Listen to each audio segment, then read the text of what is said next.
वो जो विशाल सा जमीन के नीचे बना हुआ बड़ा कक्ष था, उसका आकार पूरा गोल था और उसका फैलाव इतना विशाल था जैसे ब्राइट कासल का ग्रैंड हॉल हो।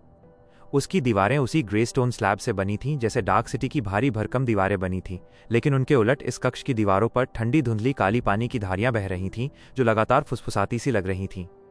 उस गोल कक्ष के बिल्कुल बीच में इंसानी हड्डियों का एक पहाड़ जमीन से उठ रहा था, इतना ऊंचा कि आधे रास्ते तक ऊपर मौजूद दूर की छत को छूने लगा था। हजारों नहीं, लाखों लोग मरे होंगे, तभी जाकर ये ढेर बना होगा।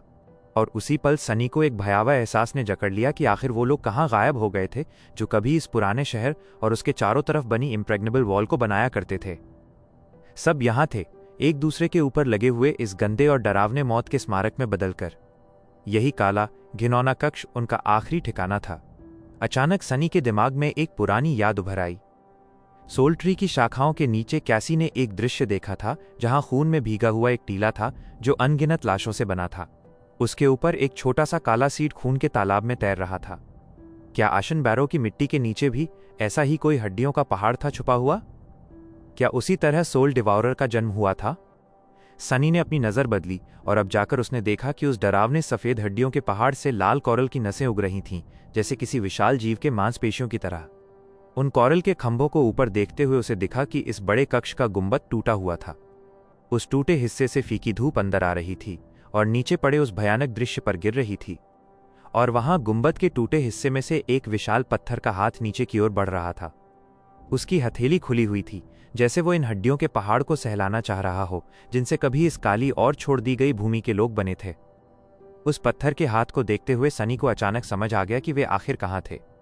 ये पूरा विशाल भूमिगत कक्ष उसी सिर विहीन मूर्ति के ठीक नीचे था, उस खूबसूरत महिला की मूर्ति जिसके कारण वो लोग कभी काले समुद्र के पानी में डूबने से बच पाए थे। उस मूर्ति का एक हाथ आसमान की तरफ उठाया हुआ था, जैसे वो ऊपर की दुनिया को गले लगाना चाह रही हो। दूसरा हाथ हजारों साल पहले टूटकर नीचे गिर चुका था और उस बड़े पुतले के पैरों के पास कीचड़ में पड़ा था। और वही टूटा हुआ हाथ जो अब इस नर्क जैसी गहराई में घुसा हुआ था, वही सनी के सामने दिख रहा था। और वही उनका रास्ता था यहां से बाहर निकलने का। ए डफर जागो! एफी की चिल्लाहट ने उसे हड़काकर वापस वास्तविकता में खींच लिया। सनी कांप गया और नई समझ के साथ इधर उधर देखने लगा। तो जहां का रास्ता एफी ने बताया था, वो इस कक्ष के टूटे हुए गुंबद से बाहर निकलना था।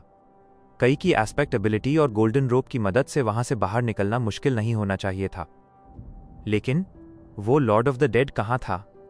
एफी के रंगीन अंदाज में सुनाए गए वर्णन के बाद सनी को उम्मीद थी कि कोई भारी भरकम विशाल मॉन्स्टर उनके सामने गहरी नींद में पड़ा होगा।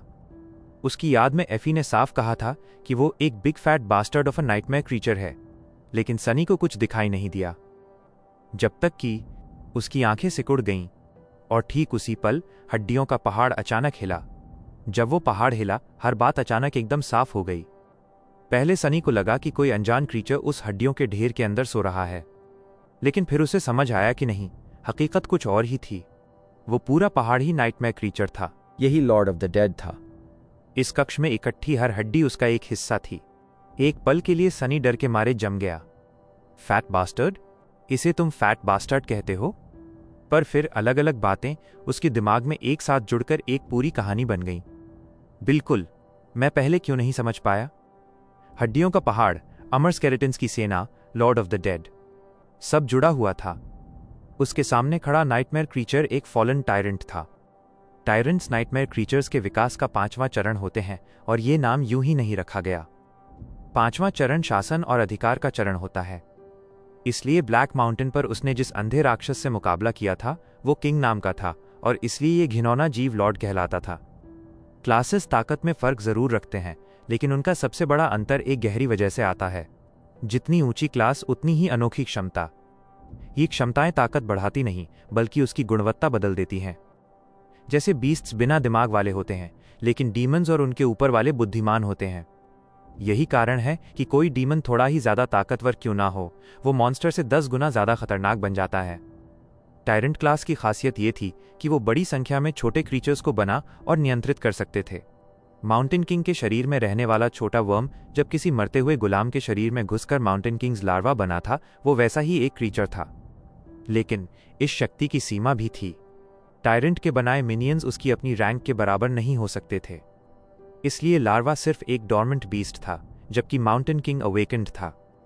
ठीक उसी तरह जो स्केलेटन सनी और उसके साथी झेलते आए थे, वो अवेकेंड थे, लेकिन उन्हें एक फॉलन टायरेंट ने ही बनाया होगा। और सनी के अंदर कहीं एक आवाज़ कह रही थी कि उनकी अमरता भी लॉर्ड ऑफ द डेड से ही जुड़ी है। अगर कोई उस अनडेड आर्मी को खत्म करना चाहे तो पहले इस भयंकर हड्डियों के दानव को खत्म करना पड़ेगा। उधर वो हड्डियों का विशाल जीव धीरे धीरे जाग रहा था, और अगर वो पूरी तरह जाग गया तो Damnation! सनी ने घबराकर मिडनाइट शार्ड को कसकर पकड़ा और नेफिस की ओर देखा।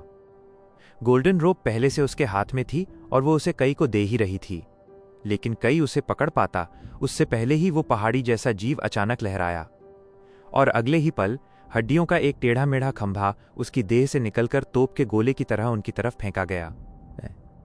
नेफिस और कई एकदम झपटकर साइड में लुढ़क गए और हड्डियों का वो विशाल खंभा उनको बस छूकर निकल गया।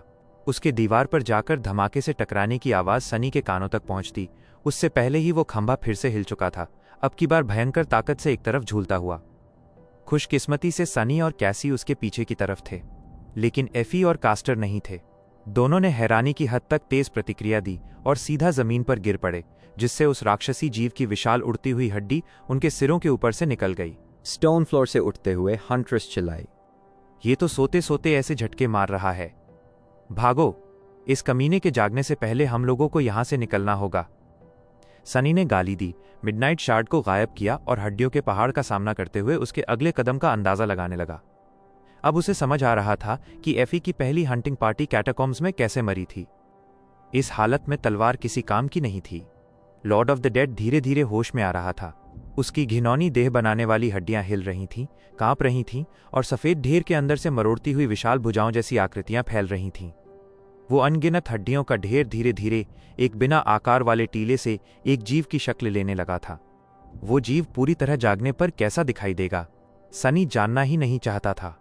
अचानक एक और टेढ़ा मेढ़ा खंभा, या कहो कि अंग, हड्डियों के ढेर से निकला और पीछे की खाली जगह पर अंधाधुंध चोट मार दी।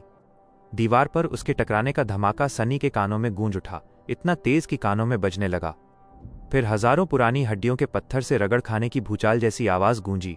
वो विशाल खंभा एक तरफ फिर दूसरी तरफ जोर से झूला, फिर जमीन पर गिरा और धीरे धीरे खिसकता हुआ लॉर्ड ऑफ द डेड की देह के अंदर समा गया। उधर नीफिस फिर से खड़ी हो चुकी थी।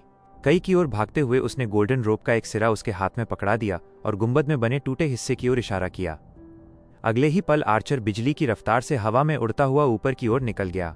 कर्कश स्क्रैपिंग की आवाज के साथ सफेद पहाड़ एक बार फिर कांप उठा और हड्डियों के कई विनाशकारी स्तंभ कई को रोकने के लिए उसकी तरफ दागे गए।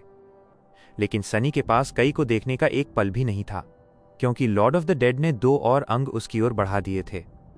पहले वाले के नीचे झपटकर निकलते हुए सनी को एक तेज सड़ी हुई हवा का झोंका महसूस हुआ।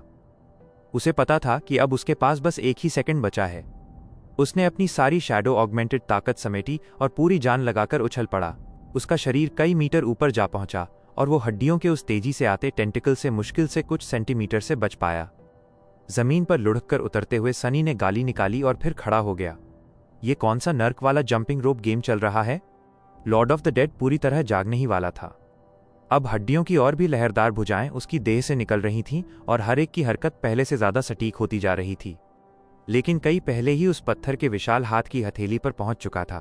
गोल्डन रोप उसकी एक उंगली पर मजबूती से लिपटी हुई थी। कैसी सबसे पहले ऊपर चढ़ी। उसके उड़ते हुए रेपियर ने कंधे के पास मंडराते हुए उसकी रखवाली की और वो लड़की बिना किसी परेशानी के रस्सी पर चढ़ गई। सिर्फ 10 सेकंड में उसने भूमिगत कक्ष की दूर छत को छू लिया। ये भूलना आसान था कि उसने भी बाकी सबके बराबर सोल एसेंस सोखा हुआ था। उसके नाजुक दिखने वाले हाथों में वो ताकत छुपी थी जिसकी किसी को उम्मीद नहीं होती। लेकिन नीचे मौजूद बाकी सबके लिए ये 10 सेकंड सच में नरक थे। वो पहाड़ जैसा जीव जाग रहा था और उसके अंधाधुंध झटके उन्हें एक पल भी चैन नहीं लेने दे रहे थे। उन्हें बहुत जल्दी यहां से निकलना था। एफी अगली थी। हंट्रेस तो जैसे उड़ ही गई। उसकी एजिलिटी और ताकत किसी प्राचीन हीरो के लायक थी। फिर कास्टर की बारी आई। अपनी अविश्वसनीय रफ्तार से एक हड्डी के खंभे को चकमा देकर उसने रस्सी पकड़ी और पलक झपकते ही वो धुंध जैसा गायब हुआ। 1 सेकंड बाद वो पत्थर की हथेली पर पहुंच चुका था। अब फॉलन टायरेंट की पहुंच में सिर्फ नेफिस और सनी रह गए थे। सनी की तरफ देखते हुए चेंजिंग स्टार चिल्लाई, तुम्हारी बारी। लेकिन सनी ने कोई जवाब नहीं दिया। उसकी नजर उस विशाल राक्षस के आधार पर टिक गई थी जहां प्राचीन हड्डियों के बीचों बीच एक हल्की सुनहरी चमक किसी छोटी छुपी चीज से निकल रही थी। सनी एक पल के लिए ठिठक गया। उसका दिमाग तेजी से सोच रहा था। वो जानता था कि वो स्वभाव से लालची भी है और उसकी जिज्ञासा कभी पूरी नहीं होती, लेकिन सबसे पहले और सबसे ज्यादा वो अपनी जान की कीमत समझता था। इसलिए इस वक्त उसकी सोच एकदम शांत और साफ थी। ये बस रिस्क और रिवॉर्ड का सवाल था और उसके अपनी क्षमता का। क्या वो उस डिवाइन रोशनी वाली वस्तु तक पहुंचकर वापस जिंदा लौट पाएगा या नहीं? एक सेकंड बाद उसने नीफिस की ओर देखा और कहा, तुम जाओ, मैं तुम्हारे ठीक पीछे आ रहा हूं। इतना कुछ झेलकर अगर खाली हाथ लौटना पड़े तो ये शर्म की बात होती। उसे कोशिश करनी ही थी। ये सोचकर सनी मुड़ा और लॉर्ड ऑफ द डेड की तरफ दौड़ पड़ा। फैसला हो चुका था, अब उसे बस निभाना था। प्राउलिंग थॉर्न को बुलाकर उसने उसे हड्डियों के पहाड़ पर फेंका। बेशक सनी को उम्मीद नहीं थी कि वो टायरेंट को चोट पहुंचा देगा। वो बस इतना चाहता था कि कुनाई उसकी देह में अटक जाए।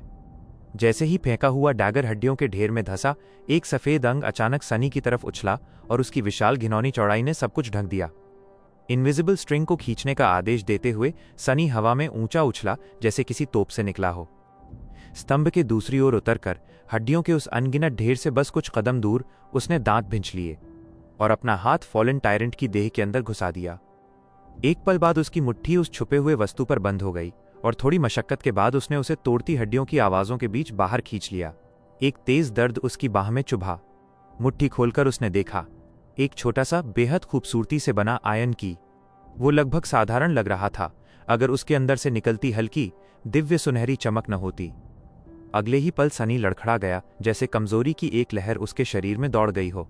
उसने अपनी बाह घुमाई और एक पल के लिए खाली निगाहों से उसे देखा, जैसे समझने की कोशिश कर रहा हो कि आखिर उसे दिखाई क्या दे रहा है। और जैसे ही उसे समझ आया, उसकी आंखें खौफ से फैल गईं। भूमिगत कक्ष की धुंधली ट्वाइलाइट में चमकते हुए सनी की बाह पर एक विशाल जोंक चिपकी हुई थी। वो लगभग 1 मीटर लंबी थी। उसकी चिपचिपी चमड़ी थोड़ी पारदर्शी थी और रंग सूखे खून जैसा गहरा लाल। ये इतनी घिनौनी थी कि शब्द भी कम पड़ जाएं। इससे भी बुरा ये था कि उसके मुंह वाली सकर ने पपेटियर श्राउड के लेदर वैम्ब्रेस को ऐसे चीर दिया था जैसे वो कागज हो और सीधे सनी की त्वचा और मांस में धंस गई थी। इस वक्त वो जोंक सनी का खून पी रही थी। उसका पेट खतरनाक तेजी से फूल रहा था क्योंकि लाल खून उसके अंदर भरता जा रहा था। आ आ आ घृणा और डर के मिले जुले एहसास में सनी ने अपनी मुट्ठी उस नरम स्पंजी घिनौने मांस पर दे मारी। शैडोज की ताकत से बढ़ी हुई उसकी चोट इतनी मजबूत थी कि इंसान की खोपड़ी तोड़ दे, लेकिन वो घटिया स्लग जरा भी नहीं हिली। वो बस उसी तरह सनी का खून पीती रही। सनी को बस इतना मिला कि उसकी बाह में दर्द की नई लहर उठ गई। ये ठीक नहीं। इंस्टेंटली मिडनाइट शार्ड को बुलाकर उसने शैडो की मदद से उसकी धार और तेज की और पूरी ताकत लगाकर जोंक पर वार किया। ताची की धार उस तरह जैसी तेज थी और शैडो की बढ़ोतरी के साथ वो जोंक की चमड़ी पर फिसलकर बेअसर रह गई। जरा सी खरोंच भी नहीं पड़ी। वो स्लग जैसे परवाह ही नहीं करता। वो बस सनी का खून पीती रही, हर सेकंड में जानलेवा मात्रा खींचती हुई। सनी स्तब्ध रह गया। उसके शरीर में खून की कमी असर दिखाने लगी थी। कमजोरी की सुस्ती धीरे धीरे फैल रही थी। बेहोश होने में ज्यादा समय नहीं बचा था और फिर मरना तो तय था। सोच। जोंक ने उसकी टियर 5 अवेकेंड आर्मर को ऐसे तोड़ दिया जैसे कुछ है ही नहीं। मिडनाइट शार्ड तक उसका कुछ नहीं बिगाड़ सका, जबकि कोई मॉन्स्टर ऐसा नहीं था जिसे सनी ने उससे ना काटा हो। इसका एक ही मतलब था, ये हरामजादी स्लग एक फॉलन बीस्ट थी। सनी ने सदमे में पलकें झपकाईं। ये चीज फॉलन 1 है? मजाक कर रहे हो? अगर ये सच था तो सनी कुछ भी कर ले, उसे हानि नहीं पहुंचा सकता था। शायद अगर सनी अपनी रैंक के चरम पर होता तब भी मुश्किल से कोई उम्मीद रहती, लेकिन उसका कोर खाली था और उसका एस्पेक्ट एबिलिटी वर्सेटिलिटी पर आधारित था, एफी जैसा प्योर माइट वाला नहीं। उनकी रैंक्स का अंतर बहुत बड़ा था। स्टोन सेंट शायद उसे चोट पहुंचा सकती थी, लेकिन उसे प्रकट होने और हमला करने में कई सेकंड लगते, और सनी के पास इतने सेकंड नहीं थे।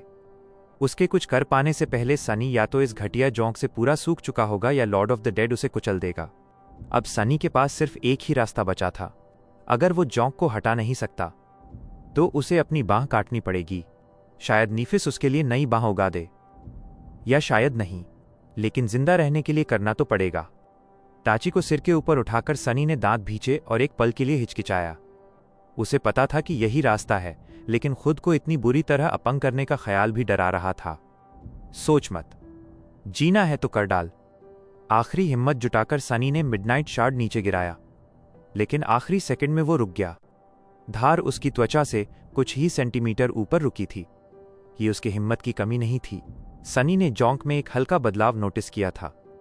उसका पेट, जो सनी का खून भरते हुए तेजी से फूल रहा था, अचानक रुक गया। अब उसमें अजीब खिंचाव और झटके उठ रहे थे। ये क्या?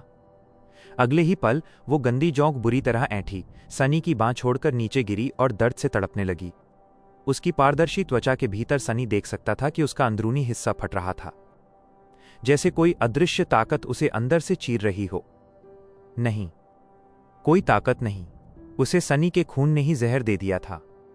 लगता था कि ब्लड वीव उसकी सोची हुई सीमा से कहीं ज्यादा अजीब और जिद्दी एट्रीब्यूट था।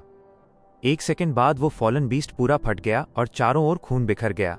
सनी खाली चेहरे से उसे घूरता रह गया। अगले ही पल स्पेल की आवाज उसके कानों में फुसफुसाई। तुमने एक फॉलन बीस्ट कॉर्प्स ईटर को मार दिया है। तुम्हारी शैडो और मजबूत हुई है। तुम्हें एक मेमोरी मिली है। सनी की आंखें चौड़ी हो गईं। उसने चौंकना झाड़ा और तुरंत आगे कूद गया।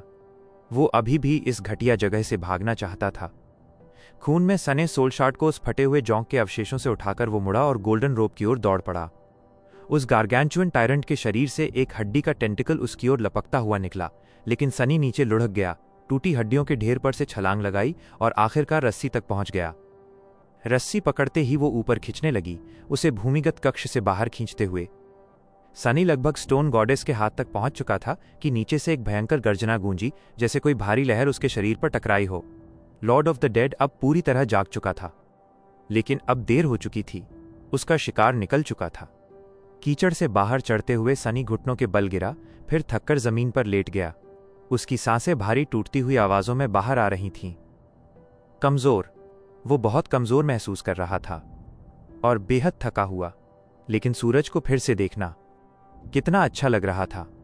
कैटाकॉम्स में उसे जो चोटें लगी थीं, वो अब उसकी भारी थकान में सामने आ रही थीं। एड्रेनलिन उतरते ही उसका शरीर एक समुंदर जितने दर्द से भर गया। उसके मुंह से हल्की कराह निकली। ये मजेदार नहीं था। सनी ये सोच ही रहा था कि उस पर एक छाया पड़ी। ऊपर देखते ही उसने नेफिस को देखा, जो उसे काले चुभते हुए भाव से घूर रही थी। उसके कपड़े फटे थे, खून लगा था और उसके शांत चेहरे की सुंदर रेखाओं पर गहरी झुंझलाहट थी। क्या? सनी के पास घुटने टेककर चेंजिंग स्टार ने चेहरा तिरछा किया और बोली, तुम पागल हो गए हो क्या? तुमने ऐसा क्यों किया? सनी ने हंसने की कोशिश की, लेकिन बदले में भयंकर खांसी का दौरा पड़ा। जब वो फिर से सांस ले पाया तो उसने कमजोर आवाज में कहा, हाँ, नहीं, शायद, पता नहीं, बस कुछ चमकता हुआ दिख गया था। ये कहकर उसने अपनी मुट्ठी खोली और चेंजिंग स्टार को वो ग्लोइंग क्रिस्टल दिखाया, जो उस घटिया खून चूसने वाली जोंक के कॉर्प्स से मिला था। नेफिस ने कुछ पल उसे देखा, फिर गहरी सांस छोड़ी। कुछ बोले बिना नेफिस ने अपने ठंडे हाथ सनी की छाती पर रखे और आंखें बंद कर लीं। पल भर में उसकी सफेद शुद्ध करने वाली फ्लेम सनी के शरीर में एक गर्म बाहों जैसी फैल गई, जो उसके शरीर को ठीक कर रही थी। उसे पता था कि नेफिस को यह करने में कितना दर्द होता है, लेकिन सनी उसके स्पर्श से खुद को रोक नहीं पाया। उसे अच्छा लगा। कुछ ही देर में उसका दर्द गायब हो गया। जब उसका दिमाग साफ हुआ, सनी को समझ आया कि वे कामयाब हो चुके थे। वे डार्क सिटी से निकल चुके थे। कौन जानता था ये इतना मुश्किल होगा। कुछ देर बाद सब लोग उस विशाल पत्थर की मूर्ति की परछाई में बैठकर आराम कर रहे थे। पूरा दल बुरी हालत में दिख रहा था, चेहरे पर थकान की परतें, कपड़े खून से भीगे हुए, आर्मर टूटा हुआ। लेकिन इन सबके नीचे शरीर पूरी तरह ठीक था। चेंजिंग स्टार ने सबको ठीक कर दिया था और अब वही अकेली थकी हुई बैठी थी, जैसे उसकी ताकत बहुत दूर निकल गई हो। उस व्हाइट फ्लेम को इतना ज्यादा इस्तेमाल करने का दाम उसे ही चुकाना पड़ा था। कीचड़ में बैठा सनी ने सिर उठाया और उस विशाल बिन चेहरे वाली महिला की मूर्ति को देखा।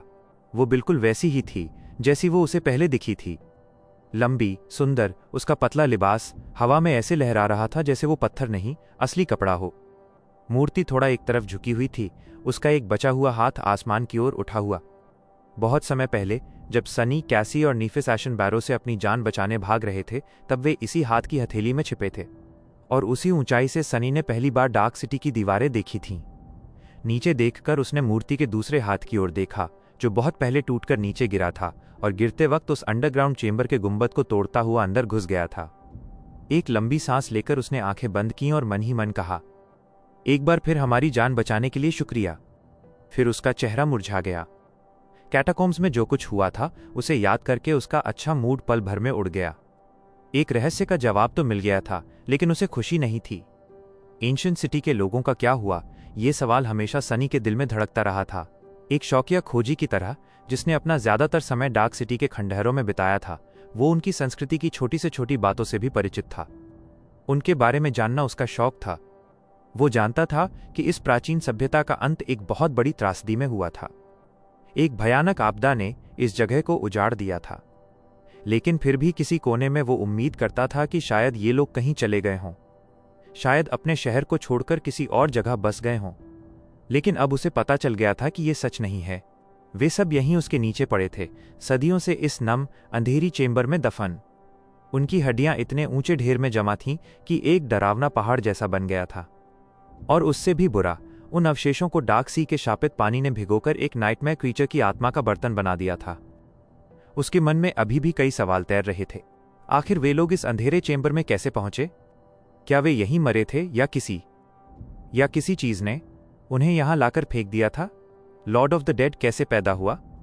क्या इसका जन्म सोल डिवॉरर की तरह ही हुआ? लेकिन अब सनी इन सवालों के जवाब नहीं चाहता था। उसे लग रहा था कि सच्चाई जानकर उसका दिल और टूट जाएगा। एक लंबी सांस छोड़कर सनी ने अपने मन को कुछ हल्की बातों में उलझाने का सोचा और रून्स को बुलाया। एक संख्या ने उसका ध्यान सबसे ज्यादा खींचा। Shadow fragments. 322 1000s. Corps eater को मारने पर उसे 4 फ्रैगमेंट्स मिले थे, जबकि उसका मरने का तरीका थोड़ा अजीब था। अब तक अवेकेंड, फॉलन और ग्रेट रैंक के नाइटमेयर क्रीचर्स को मारने के बाद सनी को समझ आ गया था कि उसकी पुरानी थ्योरी सही थी। स्पेल उसे दुगने फ्रैगमेंट्स देता था, दुश्मन की सोल कोर्स की संख्या के अनुसार। एक अवेकेंड क्रीचर उसे हर कोर पर 2 फ्रैगमेंट्स देता, फॉलन 4 और ग्रेट 16। और ये समझना आसान था कि डॉर्मेंट क्रीचर जो उसकी ही रैंक का होता, एक कोर के बदले 1 फ्रैगमेंट देता। करप्टेड क्रीचर 8 देता। सब सही बैठ रहा था, बिल्कुल सोल शार्ड्स को अब्जॉर्ब करने जैसा था। बस फर्क इतना कि शैडो फ्रैगमेंट्स किल के उसी पल उसकी कोर में उतर जाते, चाहे वो दुश्मन नाइटमेयर क्रीचर हो या मानव। उसने अपनी मेमोरीज की सूची की तरफ देखा। Memories. Silver Bell. Puppeteer's Shroud. Midnight Shard. Ordinary Rock. Prowling Thorn. Endless Spring. Blood Arrow. आखिरी वाला नया था। थोड़ी उत्सुकता से सनी ने उसका विवरण खोला। Memory. Blood Arrow. Memory rank ascended. Memory tier I. Memory type weapon. Memory description, खून का कर्ज हमेशा खून से ही चुकाया जाता है। Memory enchantments. Rain of Blood. Restitution. Enchantment description, ये तीर आर्चर के खून से बनते हैं और जब तक उसकी नसों में खून है, दुश्मनों पर तीरों की बारिश होती रह सकती है। एन्चांटमेंट डिस्क्रिप्शन, अगर तीर निशाने पर लग गया तो वो दुश्मन का खून पीकर आर्चर का खोया हुआ खून लौटा देता है। अगर तीर चूक गया तो आर्चर का खून हमेशा के लिए खो जाता है। थोड़ा डरावना है। सनी को बॉ चलाना नहीं आता था, इसलिए यह मेमोरी उसके किसी काम की नहीं थी। अफसोस की बात यह थी कि यह उसकी पहली असेंडेड मेमोरी थी। फॉरगॉटन शोर में इस रैंक की मेमोरीज बेहद दुर्लभ थीं। वो इसे स्टोन सेंट को खिला सकता था कुछ शैडो फ्रैगमेंट्स के लिए, या सनी ने कई की ओर देखा और सोच में डूब गया। ब्लड एरो उसके किसी काम का नहीं था, लेकिन कई के लिए यह बहुत बड़ी वरदान जैसी चीज थी। उसके पास ये मेमोरी हो तो उसे क्विवर उठाकर घूमने की जरूरत ही न पड़े। उसके हर तीर की मार और भी खतरनाक हो जाती। बस कई को चूकना नहीं चाहिए, वरना उसका खून बेकार चला जाता। ब्लड एरो काई को दे देने से पूरा दल मजबूत हो जाता। लेकिन सनी को समझ नहीं आ रहा था कि वो अपनी पहली और अकेली असेंडेड मेमोरी ऐसे दे दे। मुफ्त में तो बिल्कुल नहीं। उलझन में उसने रून्स को हटा दिया और सोचा कि बाद में देखेंगे। दूसरी खबर यह थी कि ब्लड वीव ने एक नया गुण दिखाया था। सनी का खून जहर जैसा था, या कम से कम जिसे भी वो खून निगल ले उसके लिए हानिकारक। कॉर्प्स ईटर की मौत देखकर ऐसा लग रहा था उसे इस पर और प्रयोग करना होगा, या शायद नहीं। सनी को खुद समझ नहीं आ रहा था कि इस तरह की चीज की जांच कोई करेगा कैसे, और सच कहूं तो वो जानना भी नहीं चाहता था। रून्स हटाने के बाद सनी ने आखिर उस रहस्यमय चाबी को देखने का फैसला किया। आसपास हल्का सा देखकर उसने धीरे से उसे पपेटियर श्राउड की बांह के नीचे से निकाला, जहां उसने पहले छिपाकर रखी थी। वो बारीक नक्काशी वाली आयरन की उसकी हथेली पर पड़ी थी, हल्की सुनहरी डिवाइन रोशनी में चमक रही थी, एक देवी चमक। सनी को नहीं पता था कि ये चाबी किस चीज को खोलने के लिए बनी है। उसे पाने के लिए उसने अपनी जान तक खतरे में डाल दी थी। क्या ये सब इसके लायक था? वो खुद भी पक्का नहीं था, लेकिन दिल के किसी कोने में उसे महसूस हो रहा था कि हाँ, ये चाबी बहुत अहम साबित होगी। क्यों, ये वो नहीं जानता था, लेकिन यकीन था। दुर्भाग्य से कोहोट को आराम करने का ज्यादा समय नहीं मिला। अभी दोपहर भी नहीं हुई थी, फिर भी सूरज ढलने से पहले उन्हें बहुत दूर जाना था। सुबह उन्होंने जो प्लान बनाया था वो ये था कि डार्क सिटी के दक्षिण वाले हिस्से से बाहर निकलेंगे, मेन गेट्स के पास दीवार चढ़कर। फिर लैबिरिंथ को पार करते हुए अगले सेफ हाइट तक पहुंचेंगे, जो करीब 10 किलोमीटर दूर था। लेकिन किस्मत ने उन्हें कैटाकॉम्स में फेंक दिया और लॉर्ड ऑफ द डेड वाले चेंबर से भागकर अब वे खंडहरों के पूर्वी हिस्से में थे, उस खूबसूरत फेसलेस वुमन की मूर्ति के पास। अब उन्हें पूरा शहर घुमाकर जाना पड़ता और समय भी पहले से कम बचा था, क्योंकि डार्कनेस की बाढ़ जल्द ही फॉरगॉटन शोर को फिर निगलने आ जाती। थके हुए कराहते हुए सब खड़े हुए, फॉर्मेशन बनाई और दक्षिण की ओर चल दिए। इस विशाल क्रेटर के कीचड़ में चलना आसान नहीं था, लेकिन उनके पास और कोई रास्ता नहीं था, जब तक कि वे वापस डार्क सिटी की दीवार चढ़ने की मूर्खता न करते। अच्छी बात यह थी कि सनी की शैडो और कई आगे जाकर रास्ता देख रहे थे, इसलिए अचानक किसी नाइटमेयर क्रीचर के हमला करने का डर नहीं था। फिलहाल बस इतना झंझट था कि कदम भारी मिट्टी में धंसते जा रहे थे। सन्नाटा टूटता था तो बस थकी सांसों और कीचड़ की चिपचिपी आवाजों से। कुछ देर बाद दूर खड़ी वो अभेद्य, आसमान छूती ग्रे दीवार धीरे धीरे टेढ़ी पड़ने लगी, जैसे क्रेटर की किनारी से हटकर दूर जा रही हो। वे आखिरकार उस अभिशप्त खंडहर से बाहर निकल रहे थे। सनी ने मुड़कर अपने पीछे देखा। वो शहर जो पिछले लगभग 5 महीनों से उसकी पूरी दुनिया था। बहुत दूर क्रेटर की जमीन अचानक ऊपर उठती थी और उसी ढलान पर चमकदार ग्रेस्टोन की वो विशाल दीवार खड़ी थी। न जाने कितने सहस्राब्दियों से वो वैसी ही अडिग थी, अपने निर्माताओं की मौत के बाद भी। जहां सनी खड़ा था वहां से वो क्रिम्सन कॉरल की लहर को देख सकता था, जो दीवार के तल पर उमड़ रही थी, अपने तीखे ब्लेडों से पत्थर को खुरचने की बेकार कोशिश करती हुई। ऐसा लगता था जैसे धरती खुद शहर पर हमला कर रही हो। अगर लैबिरिंथ को पता होता अंदर क्या है, तो वो खुद इस जगह से जितनी दूर भाग सके उतना भागता। एक सांस लेकर सनी ने ऊपर देखा और दीवार पर खड़े एक अकेले इंसान को देखा। वो आकृति काली थी, थोड़ा झुकी हुई और एक ठंडी अशुभता जैसी लहर फैलाती हुई। कुछ पल बाद वो मुड़ी और गायब हो गई। हारूस ने ब्राइट कासल लौट जाने का फैसला किया था। सनी ने थोड़ी देर वहीं खड़े रहकर खुद को संभाला, फिर समूह को पकड़ने के लिए दौड़ा। कम से कम अभी के लिए वे उससे सुरक्षित थे। फिलहाल, क्योंकि क्रेटर बहुत विशाल था, उसकी किनारी का घुमाव दूर से ही समझ आता था। इसलिए कोहोर्ट काफी देर तक क्रेटर के ही अंदर चलता रह सकता था, बिना साउथ वेस्ट के लक्ष्य से ज्यादा दूर गए। लेकिन आखिरकार उन्हें क्रेटर से निकलकर लैबिरिंथ में लौटना ही था, काले पानी से बचने के लिए, और इसलिए भी कि इस चौड़े खाली कीचड़ के मैदान पर छुपने की कोई जगह नहीं थी। अगर ऊपर से कोई उड़ता नाइटमेयर क्रीचर उन पर टूट पड़ता तो कोहोर्ट के पास डिफेंस का कोई तरीका नहीं रहता। लैबिरिंथ में खतरे तो थे, लेकिन कम से कम छुपने की जगहें भी थीं। इसीलिए एक समय पर नेफिस ने सभी को क्रेटर की ढलान की ओर मोड़ा और छहों ने मिलकर बाहर चढ़ाई की। कई और उस भरोसेमंद गोल्डन रोप की मदद से यह काम मुश्किल नहीं था। थोड़ी देर तक वे क्रेटर और लैबिरिंथ के बीच की रिज पर चलते रहे, फिर वेस्ट की ओर मुड़कर क्रिम्सन कॉरल के मजे में उतरना पड़ा। जैसे ही पुरानी कॉरल दीवारें फिर उसके चारों ओर उग आईं, सनी ने एक थकी सांस ली। उसे ड्रीम रन के उन शुरुआती महीनों की कोई कमी नहीं खलती थी। शायद थोड़ी सी, लेकिन लैबिरिंथ की वजह से बिल्कुल नहीं। कभी परिचित, कभी बिल्कुल नई लगती इस क्रिम्सन दुनिया में अब वे एक अलग हिस्से में थे। मजे तो लगभग वैसा ही था जैसा पहले ईस्ट में था, लेकिन यहाँ की नाइटमेयर क्रीचर्स दूसरी थीं। यहाँ कैरापेस लीजन का कोई निशान नहीं था। इस इलाके में तो जैसे मकड़ीनुमा छोटे छोटे राक्षसों की एक नई नस्ल रहती थी, जिनकी आदत थी कि वे लैबिरिंथ की दीवारों और रास्तों को धूसर बेहद चिपचिपे कॉबवेब से भर दें। और बुरी बात ये जाले स्पाइडर सिल्क से नहीं, बल्कि पतले मेटल वायर से बने थे, इतने कठोर कि जैसे आयन हो, और अगर कोई इनमें फंस जाए और छटपटाए तो ये जाल शरीर को छोटे छोटे टुकड़ों में काट देता। कहने की जरूरत नहीं, इन जालों में फंसना सीधी मौत को गले लगाना था। जैसे जैसे वे अंदर गए, जाले बढ़ते गए। हालत यहां तक पहुंची कि हर कुछ मिनट में कैसी की उड़ती रेपियर से रास्ता साफ करना पड़ता और कोहोर्ट की रफ्तार चींटी जैसी हो गई। ऐसे ही एक ठहराव के दौरान सनी ने चेहरा मलते हुए सोचा, भगवान करे इंतजार करते करते कोई हम पर टूट ना पड़े। पास खड़े शैडो ने उसकी तरफ ऐसे देखा जैसे कह रहा हो, तूने ये क्यों कहा? फिर थककर उसने अपना हाथ चेहरे पर फेर लिया, जैसे हार मान ली हो। क्या? मैंने क्या कहा? और अगले ही पल कॉरल की दरारों से कई विशाल मकड़ी जैसी दैत्याकार चीजें छलांग लगाकर उन पर टूट पड़ीं। मकड़ियां इंसान जितनी बड़ी थीं, बेहद तेज, और उनके घिनौने शरीर के कई हिस्सों पर कुछ ऐसा जड़ा हुआ था जो दिखने में आयन जैसा लगता था। उन्हें देखकर ऐसा लगता था जैसे कोई आर्मर्ड बैटल मशीनें हों, जिनका पैदा ही सिर्फ जिंदा चीजों का कत्ल करने के लिए हुआ हो। और सबसे अजीब बात यह है कि वे कुछ जानी पहचानी भी लग रही थीं।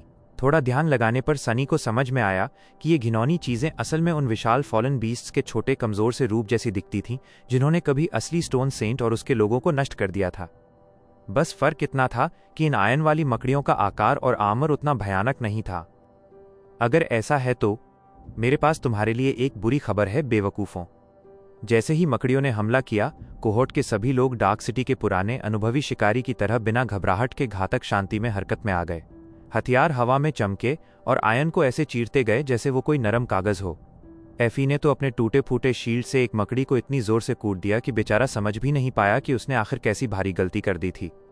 बाकी सब भी उतने ही जानलेवा थे। सनी ने प्राउलिंग थॉर्न फेंका और जैसे ही वो एक मकड़ी के शरीर में धंसा, उसने तुरंत अदृश्य धागा खींचा। मकड़ी का छलांग वहीं रुक गया और वो जमीन पर धड़ाम से गिरी। वो उठ पाती उससे पहले ही क्वाइट डांसर हवा को चीरती हुई उसके सिर में आर पार घुस गई। सिर्फ कुछ ही सेकंड में जब मकड़ियों ने इंसानों पर घात लगाने की कोशिश की थी, लड़ाई खत्म भी हो गई। 3 नाइटमेयर क्रीचर की लाशें कीचड़ में फैली पड़ी थीं और चौथी को कई तीरों ने एक कॉरल की दीवार में जड़ दिया था। वे लोग 1-2 सेकंड और बचा सकते थे अगर उन्हें मकड़ी के जालों से बचने का ध्यान न रखना पड़ता। सनी ने सिर हिलाया। बिल्कुल निराशाजनक। रुको, वो निराश क्यों था? जीत तो जीत होती है, और वो भी ऐसी जीत जिसमें उसकी जान पर बनी नहीं। हाँ, अगर किसी बात पर निराश होना था तो बस इतना कि लड़ाई इतनी जल्द खत्म हो गई कि उसे खुद किसी दुश्मन को मारने का मौका ही नहीं मिला, जिससे स्पेल से कोई रिवॉर्ड भी नहीं मिला। पर फिर भी अगर आगे की लड़ाइयां ऐसी ही आसान हो तो उसे खुशी ही होगी। नीफिस ने अपनी तलवार के ब्लेड को कपड़े से साफ किया, कुछ देर आसपास की खामोशी को सुना ताकि यकीन हो जाए कि कोई और हमला नहीं करने वाला, और फिर कोहोर्ट को इशारा किया कि वे अब इन मकड़ियों को काट छांट कर तैयार कर लें। थोड़ी देर में सोल शार्ड्स, मांस के टुकड़े और बाकी काम की चीजें काटकर साफ करके एफी के एन्चांटेड बैग में रख दी गईं। हर काम इतनी सफाई और जल्दी से हुआ कि साफ दिखता था कि ये लोग लंबे समय से ऐसा करते आए हैं। सनी फिर सिर हिलाए बिना न रह सका। वे इन आयन वाली मकड़ियों को इतनी आसानी से इसलिए ढेर कर पाए क्योंकि 2 वजहें थीं। पहली, नाइटमेयर क्रीचर के हिसाब से ये मकड़ियां कारापेस स्कैवेंजर्स जैसी ताकतवर नहीं थीं। उनकी थोड़ी स्पीड ज्यादा थी, लेकिन वे न तो उतनी मजबूत, न उतनी फुर्तीली, और न ही उतनी अजीब तरह की कठोर। सनी के अंदाज से ये आयन मकड़ियां असल में अपने जाल और लड़ाई की जगह को नियंत्रित करने की तकनीक पर ज्यादा निर्भर रहती होंगी।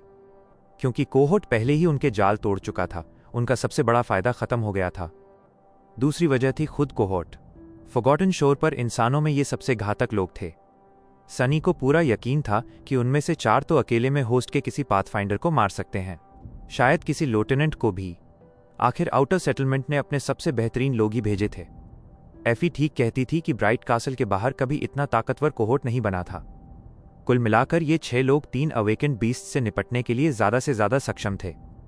लैबिरिंथ को इन्हें मारने के लिए अब सच में दिमाग लगाना पड़ेगा। सनी हल्का सा हंसा। सिर्फ 3 अवेकेंड बीस्ट्स सुनने में कितना पागलपन लगता है ना? और फिर भी ये सच था। मकड़ियों को काट छांट कर खत्म करने के बाद कोहोर्ट बिना किसी परवाह के उनकी उधेड़ी हुई लाशें वहीं छोड़कर आगे बढ़ गया। कुछ और छोटे मोटे आयन मकड़ियों के झगड़ों के बाद आखिर वे अपनी मंजिल पर पहुंच गए। बहुत दूर नहीं, शाम की लालिमा में गुलाबी रंग में नहाया हुआ सफेद मार्बल का एक विशाल आर्च लाल कोरल के समंदर के ऊपर उठता दिखाई दे रहा था। ये विशाल ढांचा बिल्कुल उसी जाति के लोगों का बना हुआ लगता था जिन्होंने ब्राइट कासल बनाया था, और उसी पत्थर से बना था। यह उसी साफ सुथरे आर्च का कहीं बड़ा कहीं पुराना भाई लगता था जो व्हाइट रोड के मुहाने पर आउटर सेटलमेंट की चढ़ाई की रक्षा करता था। बस फर्क इतना कि ये वाला बहुत ज्यादा घिसा पिटा टूट फूट चुका था। जगह जगह करोजन था, गहरी दरारें थीं, और एक तरफ का हिस्सा तो लगभग आधा गिर चुका था। सनी ने आर्च को गौर से देखा और नीफिस से पूछा, यहीं रात बिताने वाले हैं? उसने हल्के से सिर हिलाकर थोड़ी देर रुककर बोली, हमें जल्दी करनी होगी। रात बिल्कुल पास है और ऊपर पहुंचकर हमें रास्ता साफ करने के लिए लड़ना भी पड़ सकता है। सनी ने लंबी सांस ली। फिर लड़ाई, आखिर कब उन्हें आराम मिलेगा? दिन बहुत लंबा था, लेकिन उसने शिकायत नहीं की। चेंजिंग स्टार सबसे ज्यादा थकी हुई थी, और वो भी इसलिए क्योंकि वो सबके घाव ठीक कर रही थी, और उसने तो एक बार भी शिकायत नहीं की। तो सनी का क्या हक बनता था? उसके बगल में एफी अचानक चिढ़कर बोली, और लड़ाई? बस करो, आखिर हम खाना कब खाएंगे? सनी ने पलक झपकाई। हाँ, ये भी एक तरीका है शिकायत का। एफी को देखते हुए निफिस ने बस सिर हिलाया और चुपचाप आगे बढ़ गई। जल्दी ही वे विशाल आर्च तक पहुंच गए। कई ने अपना बॉस समन किया और उड़कर ऊपर गया। कुछ मिनट बाद लौटकर उसने बताया कि ऊपर कोई खतरनाक मॉन्स्टर नहीं रह रहा। सबने राहत की सांस ली और एक एक करके गोल्डन रोप पर चढ़ गए। थोड़ी देर में वे सब लैबिरिंथ के बहुत ऊपर उस ऊंचे मार्बल के प्लेटफॉर्म पर खड़े थे, जहां से वे देख पा रहे थे कि कैसे काली लहरें नीचे पूरे लैबिरिंथ को अंधेरे पानी में डुबो रही थीं। सूरज क्षितिज के पीछे छिप गया। अब वे सिर्फ सफेद मार्बल के उस चौकोर से टापू पर खड़े थे। चारों तरफ बस अंधेरा और हिलती हुई काली समुद्री लहरें। सनी फिर एक बार हर तरफ से घिरा हुआ था, सिर्फ अंधेरा और काला पानी। उसे ये एहसास बिल्कुल पसंद नहीं था। रात बिना किसी घटना के निकल गई। सुबह सनी की नींद तेज लहरों की आवाज से खुली और उसने आंखें खोली तो देखा कि सूरज धीरे धीरे क्षितिज के उस पार से ऊपर उठ रहा है। चेहरा रगड़ते हुए वो बैठ गया और चारों तरफ नजर दौड़ाई। कोहोर्ट के ज्यादातर लोग अब भी सोए हुए थे। सिर्फ कई जाग रहा था, जो आखिरी पहरा दे रहा था। वो आर्च के किनारे बैठकर सपनों में खोए किसी मुसाफिर की तरह सुबह की लालिमा को निहार रहा था। सनी उसे आवाज लगाकर यह कहने ही वाला था कि किनारे पर ऐसे मत बैठ, खतरा होगा। फिर उसे याद आया कि कई उड़ सकता है। हाँ, जैसे मैं फिर से भूल जाऊं। इस मौके का फायदा उठाते हुए वो सोल सी में उतरा और शैडो कोर की गहराइयों से स्टोन सेंट को बुलाया, जहां वो पोषण देने वाली काली आग की गोद में सो रही थी। पहले की तरह शैडो किसी एको की तरह रोशनी के गोले से बाहर नहीं आई, बल्कि गहरे आग के भंवर से बाहर कदम रखते हुए प्रकट हुई। फिर वो बिल्कुल मूर्ति की तरह सनी के सामने खामोशी से खड़ी रही। उसके आने से या अपने शरीर पर पड़े घावों से जैसे कोई फर्क ही न पड़ता हो। सनी उसकी चारों तरफ घूमकर अनडेड हॉर्ड ने उसे कितना नुकसान पहुंचाया था ये देखने लगा। कम बोलने वाली उस नाइट का आर्मर जगह जगह टूटा था। कई हिस्सों में स्केलेटन्स के पंजों ने उसे भेद दिया था। रूबी जैसी धूल अब उन टूटी जगहों से नहीं बह रही थी, मगर उसके चिकने धूसर शरीर पर गहरे कट साफ दिखाई दे रहे थे। हरामखोर, उसकी शैडो को चोट पहुंचाने की हिम्मत कौन करता है? सिर हिलाते हुए सनी ने सैंड को वापस भेज दिया। उसे फिर से शैडो कोर की आरामदायक अंधेरी गोद में लौटा दिया। हालांकि नुकसान ज्यादा था, पर उसकी अस्तित्व के लिए खतरा नहीं था। कुछ ही दिनों में उसकी ये पेट मॉन्स्टर पूरी तरह ठीक हो जाएगी। असल में वो कल से पहले ही बेहतर दिख रही थी। सोलसी से लौटकर सनी ने ताजी हवा ली। थोड़ी देर चुप रहा, फिर कई की तरफ मुड़कर बोला, ए नाइट, दिमाग खराब हो गया है क्या? ऐसे किनारे पर बैठा है। वो चार्मिंग आर्चर उसे देखकर भौं उठाता हुआ बोला, मैं उड़ सकता हूं, याद है? अगर गिर गया तो? सनी ने मुंह बनाया। मैं इस बात से नहीं डर रहा कि तू कर्स्ड सी में गिर जाएगा। मुझे डर है कि कोई चीज तुझे पकड़कर अंदर खींच न ले। वो तो बहुत बुरा होगा, है ना? अपने जवाब से खुश होकर वह मुस्कुराया और मुड़ गया। क्या ही बढ़िया शुरुआत है दिन की। सबको आराम और रिकवरी की जरूरत थी, इसलिए तय हुआ कि वे मार्बल आर्च पर पूरा एक दिन रुकेंगे और आगे की यात्रा कल करेंगे। इसका नतीजा ये हुआ कि सनी अभी जिस दृश्य को घूर रहा था वो मजाकिया तो नहीं था, पर उसे देखते ही हंसी अपने आप आने लगती थी। असल दुनिया में जब सनी को कभी एंटरटेनमेंट देखने का मौका मिलता था, उसने एक बहुत लोकप्रिय ट्रोप नोटिस किया था। ज्यादातर ड्रामाज, वेबटून्स और कार्टून्स जो यंग बॉयज और टीनेजर्स के लिए बनाए जाते हैं, उनमें हीरोज किसी न किसी एडवेंचर के बीच एक दिन बीच पर बिताते ही हैं। उसे नहीं पता था कि ये ट्रोप क्यों मौजूद है, पर उसे शक था कि ये बस एक बहाना है ताकि फीमेल कैरेक्टर्स को रिवीलिंग स्विमसूट्स में दिखाया जा सके। हालांकि उसे इसमें कोई आपत्ति नहीं थी। किसी भी हालत में सनी ने कभी सोचा भी नहीं था कि एक दिन वो खुद ऐसे एपिसोड में फंस जाएगा। ये तो हद से ज्यादा मजेदार है। हंसी रोकते हुए उसने अपने साथियों की तरफ देखा।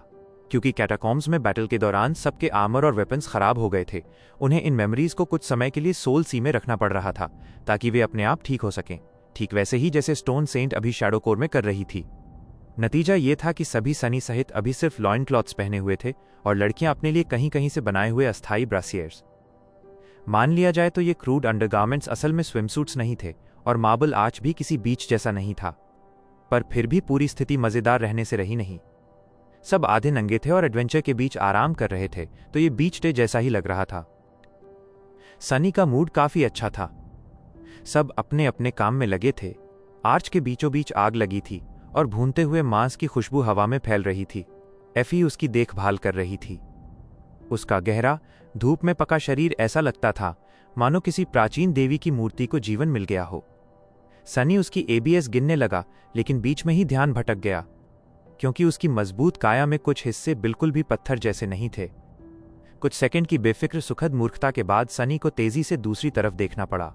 वो आखिरी चीज जो चाहता था वो थी साफ सुथरे विचार।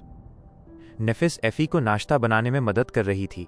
जोश से भरी हंट्रेस के पास खड़ी होने पर नीफिस और भी पतली और नर्म लग रही थी, लेकिन वो भी शरीर से बेहद एथलेटिक दिखती थी।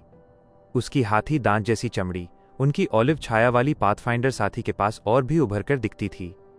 क्या नजारा है! बिल्कुल, पूरी तरह सौंदर्य की दृष्टि से। चेंजिंग स्टार को ऐसे देखकर सनी को ड्रीम रेल्म के शुरुआती दिन याद आ गए। वो समय बड़ा सरल था। थोड़ा उदास होकर वो दूसरी तरफ देखने लगा और कैसी को देखा। वो खूबसूरत क्लोक में लिपटी आग के पास आराम कर रही थी। उसकी नाजुक शक्ल और छोटी काया उसे बेहद प्यारा बना रही थी। और फिर वहां थे कई और कास्टर। सनी ने आह भरी और अपने दुबले पतले शरीर की तरफ देखा। सच कहें तो इतने महीनों तक मॉन्स्टर मारना, मांस खाना और शैडो फ्रैगमेंट सोखना, इन सब ने उसे पहले से ज्यादा अच्छा बना दिया था। इंसानी मानकों पर तो वो अब खैर औसत से ऊपर ही था। अवेकेंड के हिसाब से भी वो कुछ लोगों को टक्कर दे सकता था, पर ये दोनों नमूने किसी और ही स्तर के थे। कई लंबा था और देखने में किसी युवा देवता जैसा, जिसके त्वचा के नीचे सुगठित मांसपेशियां लहराती थीं और पूरी काया ऐसी कि उसे मार्बल की मूर्ति में बदल देने का मन करे। सनी कसम खाकर कह सकता है कि सूरज की रोशनी खुद उस पर गिरने के लिए लाइन में खड़ी रहती थी ताकि वो और सुंदर दिखे। अभी कई अपने एरोज ठीक कर रहा था और वो साधारण काम भी किसी मॉडल शूट जैसा सुंदर लग रहा था। कास्टर भी कम नहीं था। चौड़े कंधे, परफेक्ट शरीर और ऐसा व्यक्तित्व कि ताकत और आकर्षण दोनों टपकते हों। उसकी गहरी त्वचा उसके बहादुर और मर्दाना रूप को और उभार रही थी। एक खूबसूरत मगर नरम चेहरा और हंसमुख हरे आंखें उसे लगभग खतरनाक रूप से आकर्षक बना रही थीं। सनी ने मुंह बनाया और नजरें घुमा लीं। जानते हो क्या, यह बीच वाला दिन जाए भाड़ में, कुछ काम का करते हैं। कई की तरफ चलते हुए सनी ने गला साफ किया और खुद को इस बात से रोकने की कोशिश की कि वो अपनी आंखें हाथ से ढक न ले। वो कमबख्त आर्चर इतना चमकदार था कि सच कहें तो असली दुनिया में अगर वो भीड़ में ऐसे बिना शर्ट के घूमता तो उसे एक पब्लिक हैजर्ड घोषित कर देना चाहिए था। अगर ऐसा नहीं था तो ये साफ लापरवाही थी। ये कैसे बना होगा? शायद किसी सीक्रेट गवर्नमेंट लेबोरेटरी में या किसी मैजिक कॉल्ड्रन में पकाया गया होगा।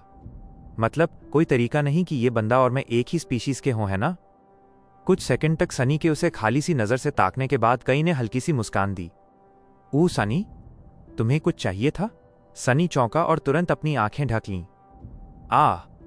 मुझ पर मुस्कुराओ मत। कई ने पलकें झपकाईं। ठीक है। तेज सांस लेते हुए सनी ने उसे घूरा और धीरे धीरे अपना हाथ नीचे किया। अब ठीक है। और हाँ, मुझे कुछ चाहिए था। कई अचानक उत्साहित हो गया और सनी की छाती की तरफ उंगली उठाई। यह क्या है? कोई एक्सेसरी? नीचे देखते हुए सनी ने देखा कि उसके गले में धागे पर बंधी वो रहस्यमय की अब भी लटक रही थी। वो सच में इसे किसी को दिखाना नहीं चाहता था, लेकिन पपिटियर श्राउड सोल सी में खुद को ठीक कर रहा था तो इसे छिपाने की जगह बहुत कम थी। वैसे भी कुछ जगहें थीं जिन्हें वो बिल्कुल इस्तेमाल नहीं करना चाहता था। ऊपर से और कोई उसके डिवाइन लाइट को देखने लायक था भी नहीं, तो दूसरों की नज़र में ये बस एक छोटी आयन की ही लगती थी। सनी ने माथे पर शिकन डाली। ये एक्सेसरी नहीं है, ये की है। कई हिचकिचाया। ओह, ये क्या खोलती है? सनी ने कंधे उचका दिए। मुझे कैसे पता होगा? चार्मिंग आर्चर थोड़ा उलझ गया। लेकिन अगर ये एक्सेसरी नहीं है और कुछ खोलती भी नहीं, तो तुम इसे साथ क्यों लिए घूम रहे हो? उसके सवाल अब थकाने लगे थे। सनी ने सांस छोड़ी। कुछ खोलने के लिए, जाहिर है। काई ने नाक खुजाई। लेकिन तुमने ही तो कहा कि तुम्हें नहीं पता ये क्या खोलती है। सनी ने दांत भींचे। ये एक कमबख्त की है, ठीक? तो ये किसी चीज को खोलेगी ही। मैं बस इसे इसलिए साथ लेकर चलता हूं ताकि कभी वो चीज मिल जाए जो इससे खुलती हो। इसमें समझने में क्या दिक्कत है? सुंदर आर्चर ने उसे अजीब नजरों से देखा। ओह, समझ गया। ये तो बिल्कुल सही लगता है। कमाल, मैं इसे ऐसे अप्रोच करना नहीं चाहता था। सनी ने तुरंत अपना भाव बदला और कई की तरफ चौड़ी मुस्कान से देखा। एकदम अचानक ये बदलाव थोड़ा डरावना लग रहा था। ऊच, जो मैं कहना चाहता था नाइट, मेरे प्यारे दोस्त, हम दोस्त हैं, है ना? हाँ, तो मैं ये कहना चाहता था कि उम्मीद है कि मेरा जवाब तुम्हारी जिज्ञासा को शांत कर देगा। एक दोस्त अपने दोस्त से ऐसा ही कहता है ना? वो चार्मिंग यंग मैन उसे शक की नज़र से देखते हुए बोला।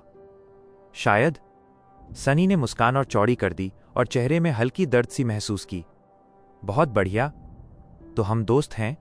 कुछ लोग कहेंगे कि आज तुम्हारा लकी डे है दोस्त, क्योंकि आज और शायद सिर्फ आज सनीज गॉर्जियस एम्पोरियम अपने ग्राहकों को विशेष फ्रेंडशिप डील दे रहा है, सिर्फ इस दुकान के फ्रेंड्स के लिए।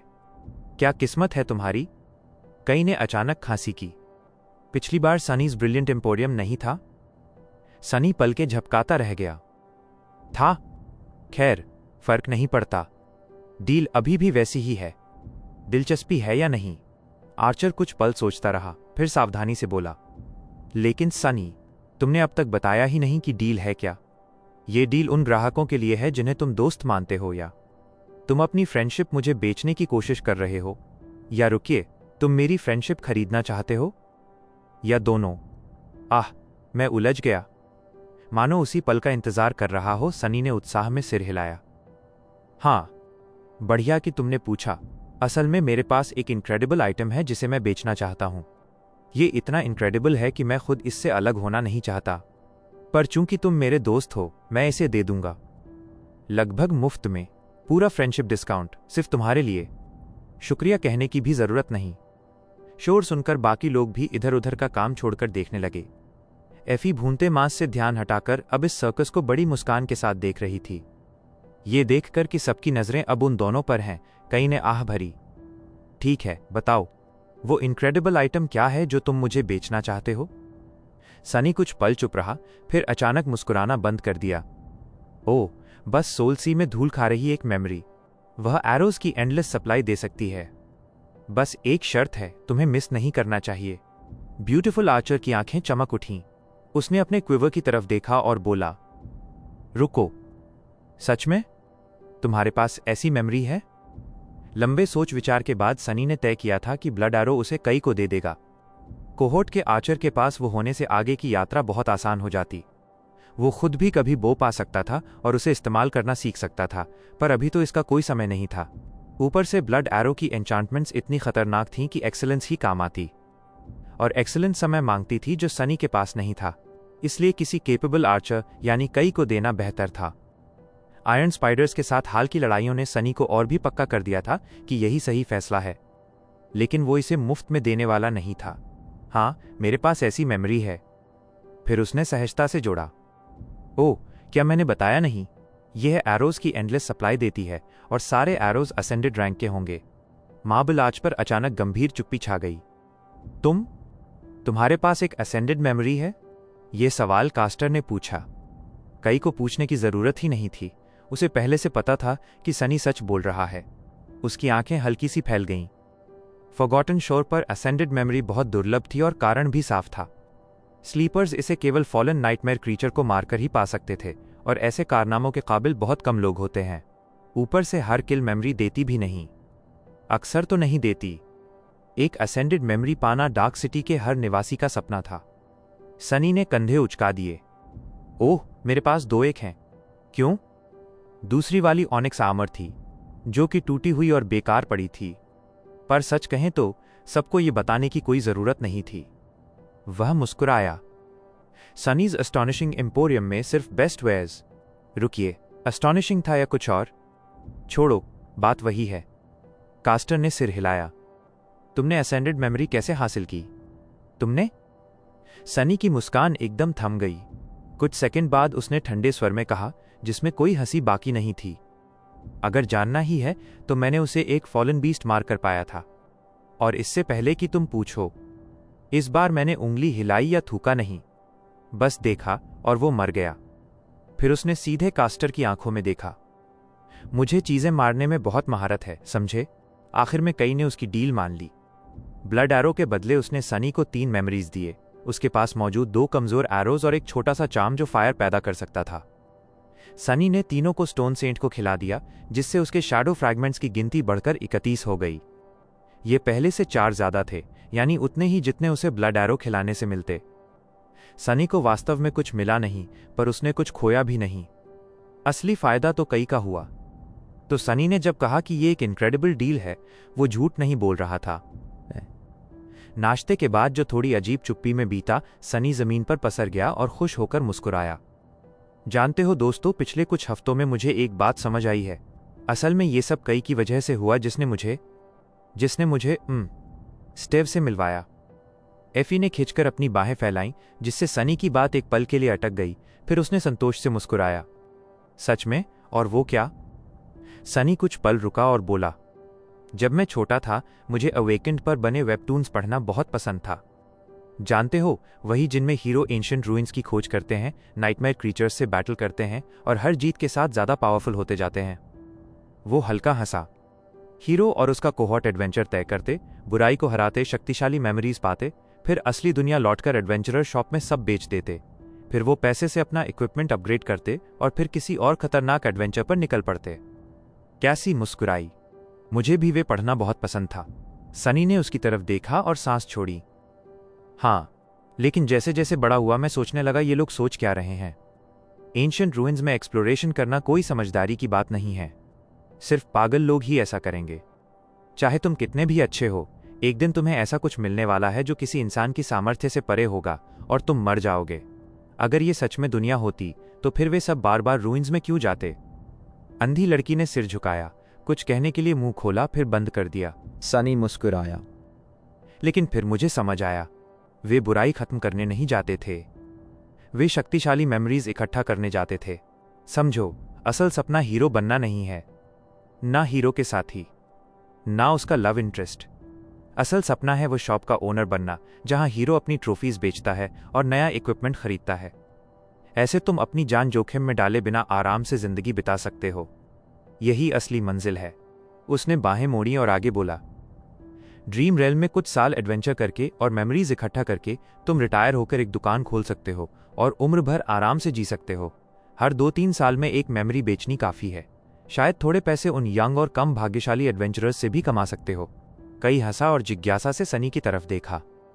तो मान लो किसी तरह हम वापस असली दुनिया लौट गए और सच में अवेकेंड बन गए, फिर तुम यही करने वाले हो? सनी कुछ पल सोचता रहा और कंधे उचका दिए।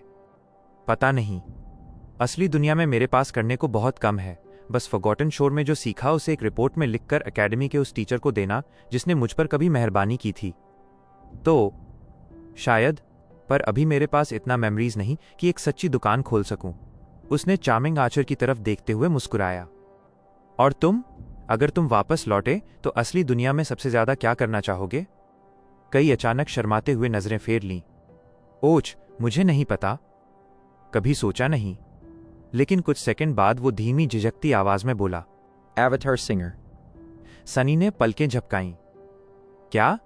आर्चर कुछ पल चुप रहा, फिर बोला, अवतार सिंगर एक म्यूजिक कंपटीशन शो है। पॉपुलर सिंगर्स आपस में compete करते हैं, लेकिन ट्विस्ट यह है कि वे सब स्टॉक VR एवेटार से परफॉर्म करते हैं। तो जजेस सिर्फ उनकी आवाज और स्किल पर फैसला करते हैं। सिंगर की पहचान बाद में पता चलती है। एफी हंस पड़ी। अपना खूबसूरत चेहरा क्यों छिपाना चाहोगे नाइट? वही तो तुम्हारी सबसे बड़ी ताकत है।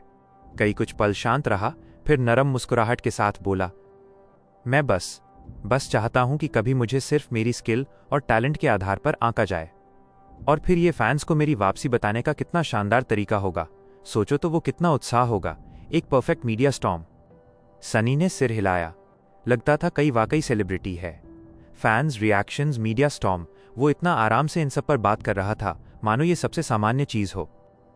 खैर, सपना तो प्यारा था, सनी के अपने बेवकूफ सपनों से बहुत बेहतर। एफी की तरफ मुड़कर उसने पूछा, और तुम असली दुनिया में क्या करोगी? हंट्रेस मुस्कुराई। इस पर सोचने की भी जरूरत नहीं। मैं सीधा जाकर चिकन विंग्स खाऊंगी, असली वाले, और फिर सेकेंड नाइटमेयर की तैयारी शुरू कर दूंगी। बहुत आसान।